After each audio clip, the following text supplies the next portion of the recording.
Students, welcome back to the Saksham academy.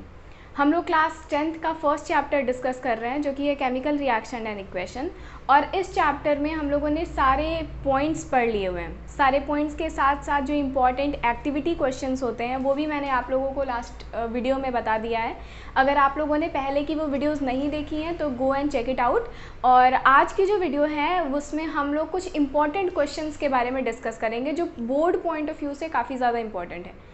इतना ध्यान रखिए कि बोर्ड आपको कभी भी सीधा सीधा क्वेश्चन नहीं पूछता है, वो हमेशा आपसे कॉन्सेप्चुअल क्वेश्चन ही पूछता है। So you should know about the concept of the chapter. ठीक है, तो कॉन्सेप्ट क्लियर रहेगा तभी आप कॉन्सेप्चुअल क्वेश्चन को कैरी कर पाओगे। सो मैं यहाँ पे आप लोगों को कुछ ऐसे इंपॉर्टेंट क्वेश्चन डिस्कस करके बताऊँगी जो आपके बोर्ड पॉइंट ऑफ व्यू से काफ़ी ज़्यादा इंपॉर्टेंट है। सो वीडियो स्टार्ट करते हैं। हमारा सबसे पहला क्वेश्चन है कि how will you test the gas which is liberated when HCl react with an active metal. ये भी एक तरीके का एक्टिविटी क्वेश्चन है। इसमें पूछा गया है कि हम उस गैस को का टेस्ट किस तरीके से करेंगे, ऐसा क्या टेस्ट करेंगे हम जिससे हमें ये पता चल जाएगा कि कौन सी गैस लिबरेट हुई है जब HCl किसी एक्टिव मेटल के साथ रिएक्शन करेगा। तो सबसे पहले हम ये देख लेते हैं कि HCl एक्टिव मेटल के साथ रिएक्शन करता है तो क्या मिलता है। For example we have taken HCl and we have taken sodium with it. हम लोगों ने HCl का रिएक्शन करा दिया सोडियम के साथ, because sodium being an active metal. तो ये क्या बनाएगा, ये बनाएगा NaCl और H2 गैस, हाइड्रोजन गैस को क्या करेगा, लिबरेट करेगा। NaCl सॉल्ट का फॉर्मेशन करेगा और H2 गैस को लिबरेट करेगा। अब एक एक्टिविटी करनी है, एक टेस्ट हमको बताना है कि कैसे हमको पता चलेगा जब हम टेस्ट ट्यूब में ये रिएक्शन कराएंगे तो कैसे हमको पता चलेगा कि हाइड्रोजन गैस लिबरेट हुई है। तो लास्ट जो एक्टिविटी वाला वीडियो था मैंने उसमें आप लोगों को ये पॉइंट बताया था कि जब भी कभी हमें हाइड्रोजन गैस को डिटेक्ट करना होता है, सो फॉर एग्जांपल वो टेस्ट ट्यूब जिसमें हम लोगों ने ये एक्सपेरिमेंट किया हुआ है, जब हम कोई जलती हुई मैचस्टिक या जलती हुई कैंडल उस टेस्ट ट्यूब के माउथ के पास लेके जाएंगे तो वो जो गैस लिबरेट हो रही है वो एक पॉपअप साउंड क्रिएट करेगी।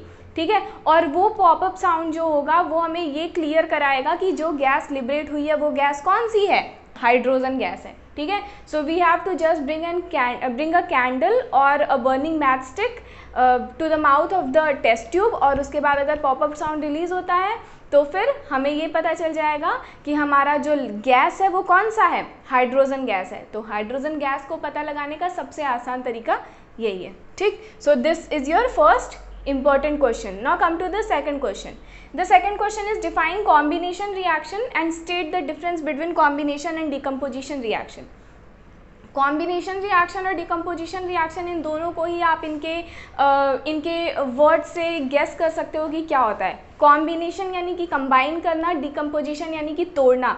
It is just opposite to each other. ठीक है, कॉम्बिनेशन रिएक्शन का मतलब है कि ऐसे रिएक्शंस जहां दो या दो से ज़्यादा रिएक्टेंट एक दूसरे के साथ कंबाइन करके किसी एक प्रोडक्ट का फॉर्मेशन करते हो, ऐसे रिएक्शंस कॉम्बिनेशन रिएक्शन कहलाते हैं। वहीं on the other hand decomposition reaction की अगर हम लोग बात कर लें तो decomposition reactions are those reactions which decomposes where there are only one reactant, और वो डिकम्पोज हो जाता है यानी स्प्लिट अप हो जाता है यानी टूट जाता है दो या दो से ज़्यादा पर्टिकुलर प्रोडक्ट्स में। Okay, so single reactant with two or more product ये डिकम्पोजिशन रिएक्शन है, और two or more reactant which give single product ये क्या है, कॉम्बिनेशन रिएक्शन है।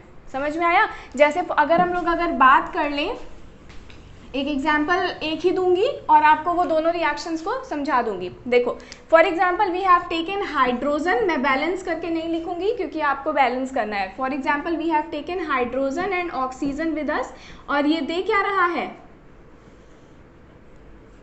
H2O दे रहा है, वाटर का फॉर्मेशन कर रहा है। सो अगर हम ये reaction left to right forward direction में देखते हैं तो क्या होगा, there are two reactants which combine together to form a single product. So दो रिएक्टेंट कंबाइन करके एक सिंगल प्रोडक्ट का फॉर्मेशन कर रहे हैं तो क्या होगा, कॉम्बिनेशन रिएक्शन। वहीं अगर हम इसको रिवर्स रिएक्शन के फॉर्म में देखते हैं तो ये वाटर जो है एक सिंगल रिएक्टेंट जो है, जब इसके ऊपर हम इलेक्ट्रिसिटी प्रोवाइड करते हैं, यानी कि जब इलेक्ट्रोलिटिक रिएक्शन कराते हैं, इलेक्ट्रिसिटी प्रोवाइड करते हैं, तो इलेक्ट्रिसिटी की प्रेजेंस में ये डिकम्पोज हो जाता है, टूट जाता है, या सीधे सीधे हम बोले तो आयोनाइज हो जाता है। किसमें?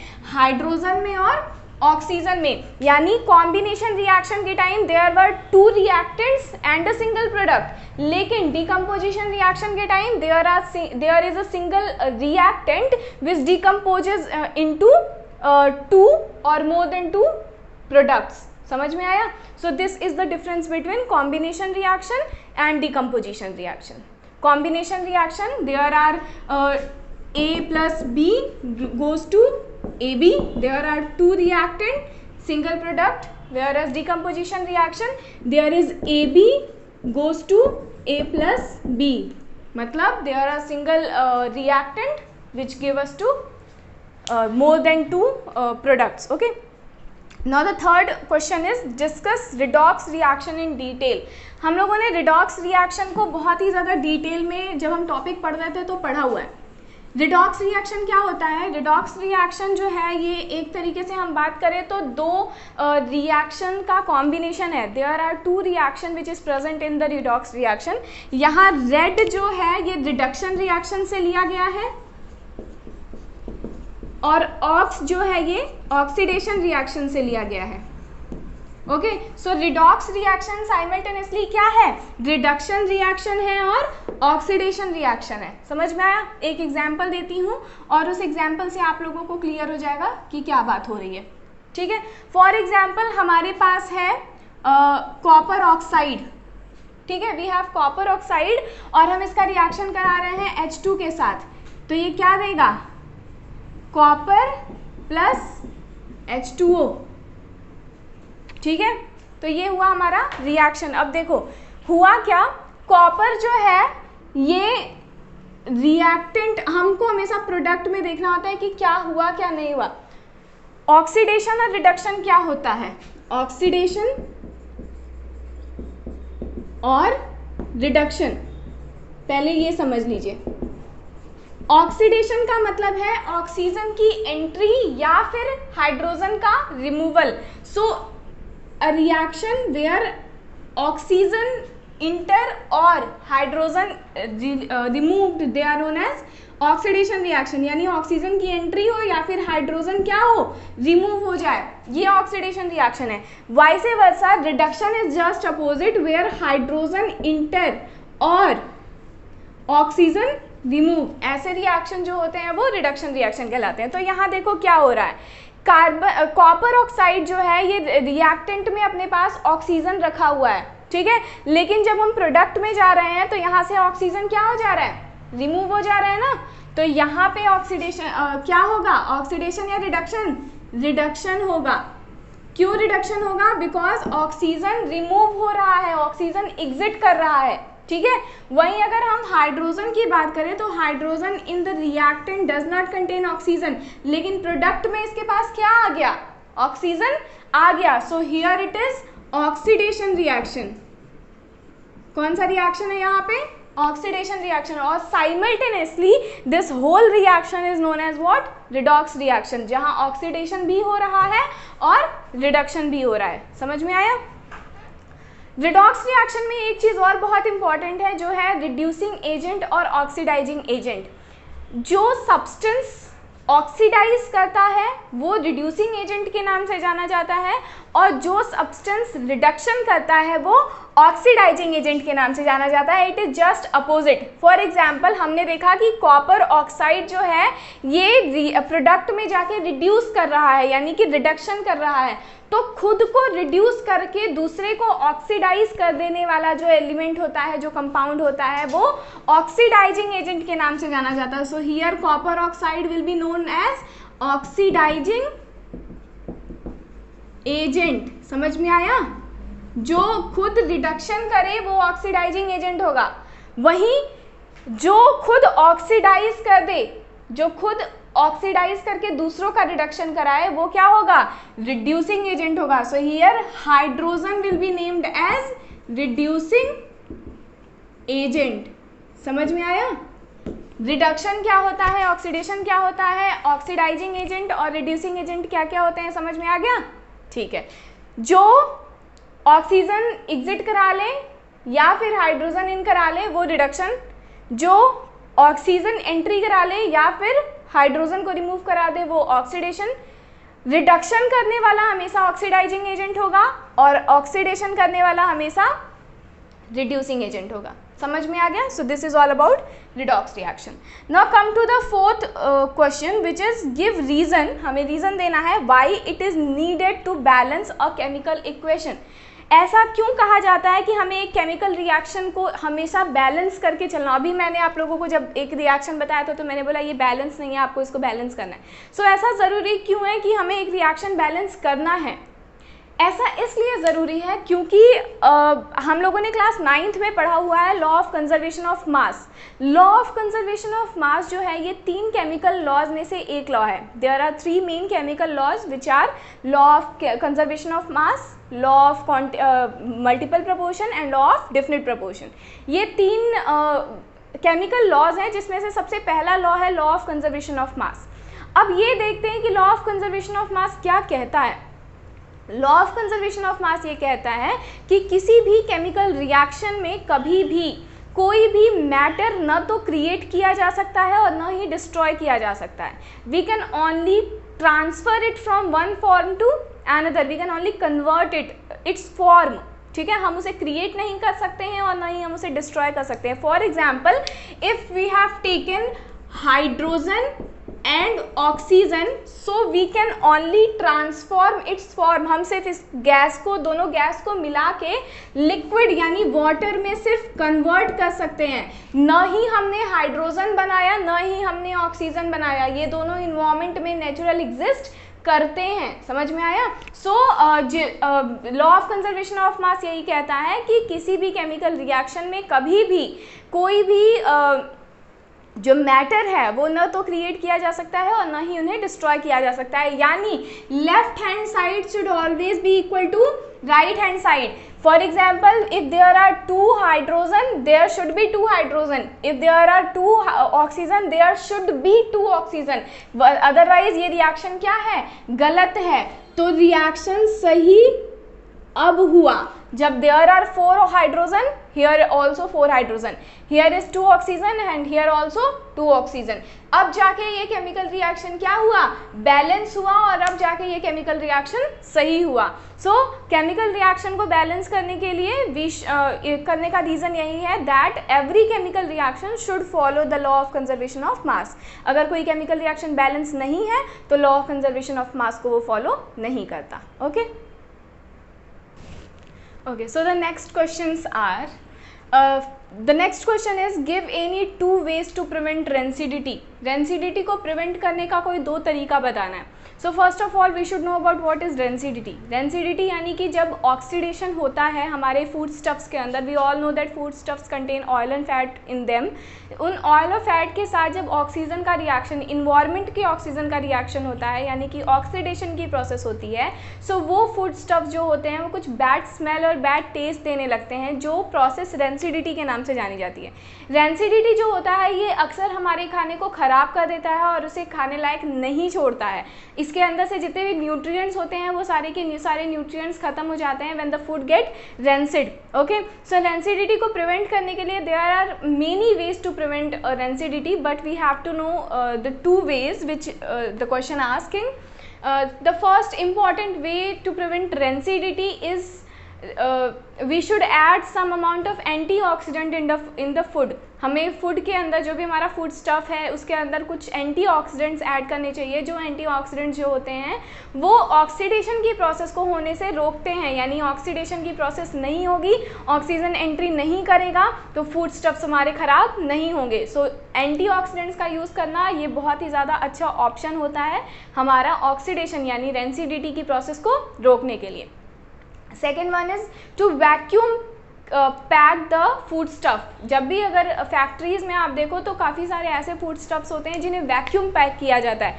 वैक्यूम पैक करने का मतलब होता है कि उसके अंदर जब ऐसी पैकिंग की जाती है कि बिल्कुल भी ऑक्सीजन की एंट्री नहीं हो, एयर की एंट्री नहीं हो, और जब ऑक्सीजन की एंट्री नहीं होगी, इन्वायरमेंट से कॉन्टैक्ट नहीं रहेगा, तो क्या होगा, ऑक्सीडेशन की एंट्री, मतलब ऑक्सीजन की एंट्री नहीं होगी तो ऑक्सीडेशन रिएक्शन नहीं होगा, और ऑक्सीडेशन रिएक्शन नहीं होगा तो रेंसिडिटी भी बच जाएगी।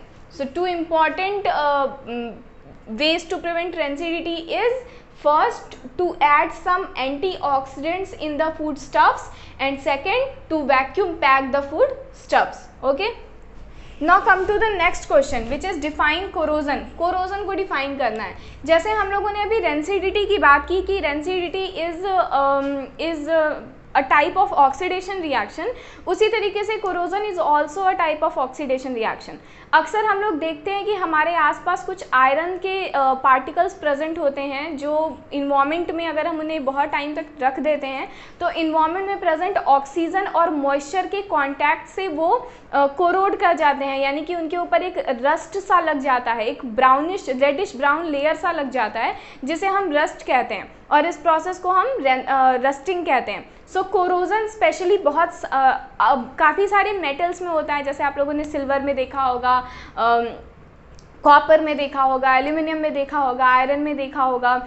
इन जो कोरोजन यानी कि इन्वायरमेंट में प्रेजेंट जो भी मॉइस्चर है वो सीधे सीधे मेटेलिक सरफेस पे अटैक करते हैं और मेटेलिक सरफेस को क्या करते हैं, बहुत ज़्यादा कमज़ोर बना देते हैं। आफ्टर सम टाइम अगर हम उन पे ध्यान नहीं देते हैं तो वो जो रस्ट होते हैं जो मेटेलिक सरफेस पे लगे हुए हैं वो उस पूरे के पूरे मेटल को इतना ज़्यादा कमज़ोर बना देते हैं कि वो मेटल पूरा का पूरा डिस्ट्रॉय हो जाता है। ठीक है, so corrosion is the another example of oxidation reaction is oxidation reaction in real life. Okay, next question is give some ways to represent a chemical reaction, chemical equation। chemical equation को represent करने के लिए हमें कुछ तरीके, कुछ representation देने हैं। फॉर जैसे कोई भी chemical equation जब लिखा जाता है तो कुछ ऐसे तरीके होते हैं जिनको mention कर देने से हम अपने chemical equation को काफ़ी ज़्यादा representative बना सकते हैं। फॉर एग्जाम्पल मैं आप लोगों को बताती हूँ, जैसे मान लीजिए we have a reaction A plus B goes to AB, ये हम लोगों के पास एक रिएक्शन है। अब इस ये एक इक्वेशन है हमारे पास, केमिकल इक्वेशन हम लोगों ने नोट किया, और इस केमिकल इक्वेशन को नोट करने के बाद अब हम इसे रिप्रेजेंटेटिव बनाएंगे। So for example A is gas, B is gas and C is liquid, AB is liquid, तो हम इसके स्टेट्स मेंशन कर दें, ये भी एक रिप्रेजेंटेटिव तरीका है। इसके अलावा अगर हमने कोई तरीके का कैटलिस्ट लिया हुआ है तो उस कैटलिस्ट को हम एरो के ऊपर मेंशन कर देते हैं। कैटलिस्ट क्या होता है ये भी मैंने आप लोगों को बताया है। ठीक है, तो कैटलिस्ट को ऊपर मेंशन कर देना जो है कि कैटलिस्ट, एक बार और बता दूं, ऐसे सब्सटेंस होते हैं जो रेट ऑफ रिएक्शन को इंक्रीज भी कर सकते हैं और डिक्रीज भी कर सकते हैं। बहुत ज़्यादा डिटेल में कैटलिस्ट के बारे में आप लोगों को क्लास 11th में मिलेगा। फिलहाल के लिए यही जानिए कि ये एरो के ऊपर अगर हम इन्हें लिख देते हैं तो वो एक तरीके से हमें रिप्रेजेंटेटिव एक तरीका देते हैं। इसके अलावा फॉर एग्जांपल अगर AB के साथ कोई गैस रिलीज़ हुई है तो उस गैस को रिलीज़ करने के लिए हम एरो अप का सिंबल लगा सकते हैं, या अगर गैस एब्जॉर्ब हुई है तो हम एरो डाउन का सिंबल लगा सकते हैं।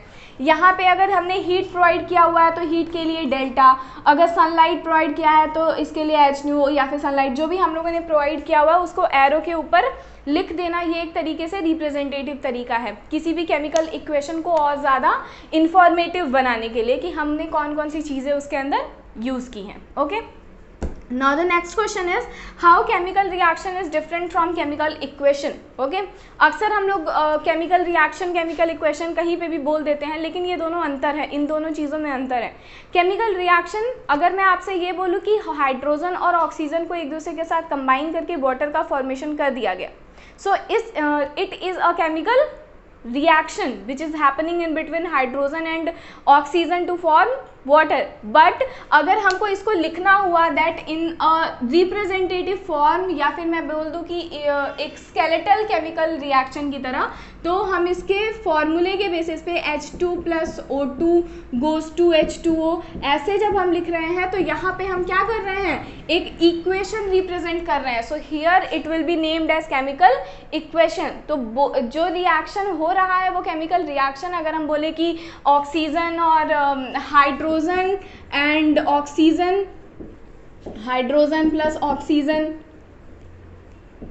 ये क्या बनाया, वाटर का फॉर्मेशन कर दिया. अगर हम ये बोलते हैं या ये लिखते हैं कि hydrogen react with oxygen to form water, तो ये केमिकल रिएक्शन है. वेयर एज एक रिप्रेजेंटेटिव तरीका, एक इक्वेशन में उसको रिप्रेजेंट करके लिखना क्या कहलाता है, chemical equation. So these are some important questions जो मैंने आप लोगों को बताए. अब इसके बाद नेक्स्ट वीडियो में आप लोगों को कंप्लीट समरी दूंगी, जिससे आप लोगों का पूरा क्वेश्चन जो होगा, पूरा जो चैप्टर होगा वो क्लियर हो जाएगा. इसके बाद भी अगर आप लोगों को कोई प्रॉब्लम हो, कोई कन्फ्यूज़न हो, तो you can comment in the comment section. और उसके पहले चैनल को सब्सक्राइब कर दीजिए, वीडियो को लाइक कर दीजिए अगर अच्छा लगा तो. Thank you so much.